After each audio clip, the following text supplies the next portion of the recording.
Hello and welcome to Business Insider with Mario Toneguzzi on YYC Business.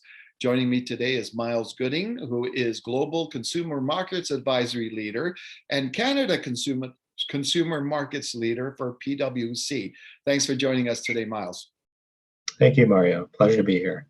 Well, you folks recently put out a report called The Retail Landscape of the Future, and obviously a lot of things are going on as a result of the pandemic, which has consumed us, so to speak, for the last year and a bit. First thing I wanted to ask you about from that report is online shopping. Obviously, there was a trend towards online shopping before the pandemic. Pandemic simply has accelerated that trend. What does the report say about the future? And are these online shopping habits going to stick with us for forever? That's a great question, Mario. And forever does sound like a long time, but what we have seen both in our research and just by working with clients, that the online perspective in retail is certainly here to stay. What we see is consumers really have taken a hold of the online shopping experience. Have exploited it, some of it out of a necessity, some of it just because of convenience. And we will continue to see that play a very large role as we move forward. That said, we are seeing there are probably some categories where we will see consumers return to a little bit more of the normalcy of offline shopping, as we call it. Specifically in fresh grocery would be an area where consumers will tend to draw back into the fresh. But it will not probably go back to the pre-pandemic levels. So if you look at pre-pandemic levels and you look at that particular sector, it was probably around 2 to 3% of overall sales. Now it's at kind of that 11%, which is really pressure testing the infrastructure, so to speak, on many of these companies. We'll probably see a bit of a clawback, but not much, and we'll probably see a continued build out in terms of options around how customers will want that experience to move forward.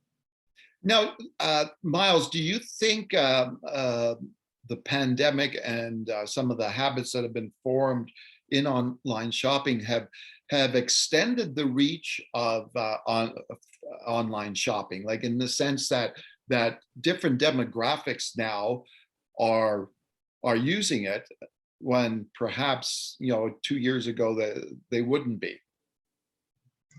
Absolutely. Again, much of it was driven out of necessity. Much of that will continue to hold true. What consumers are experiencing is the limitless aisle of product to choose from, not only just in Canada, but globally. It's really a global marketplace, and that's really what is starting to manifest and come true from the consumer's perspective. So if you think about some of the traditional things that Canadian shoppers may have done, such as cross the border for cross-border shopping, a lot of that is now moving to an online sphere, and it isn't necessarily with products in the States anymore. It's actually becoming more of a global event in terms of where products are coming from.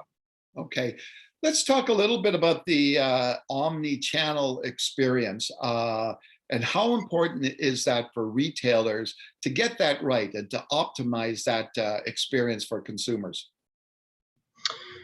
That's an excellent point, Mario. It's one of the areas. So that there's two fronts in which retailers will really need to work on capitalizing on the digital omni experience.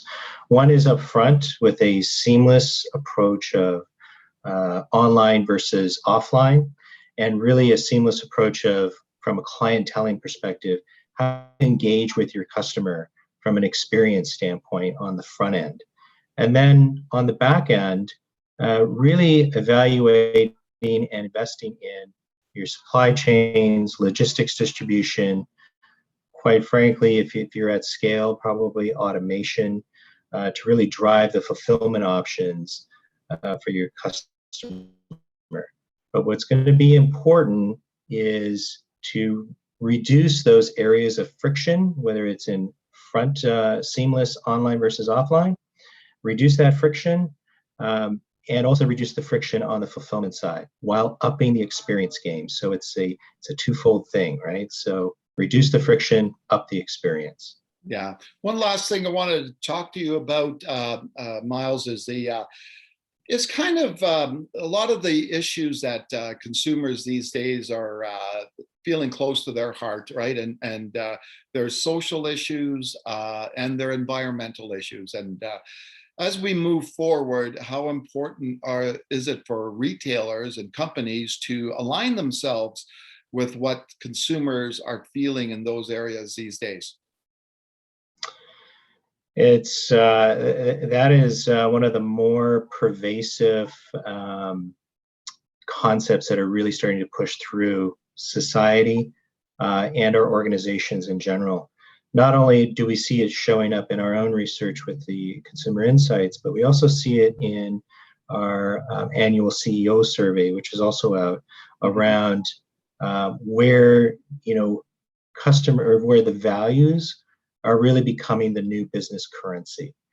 You cannot leave behind and dismiss the consumer's expectations around those values. And we will continue to see a shift where consumers will start to vote with their dollars with companies and organizations that have those values and truly live those values versus just saying them. It's going to become very important.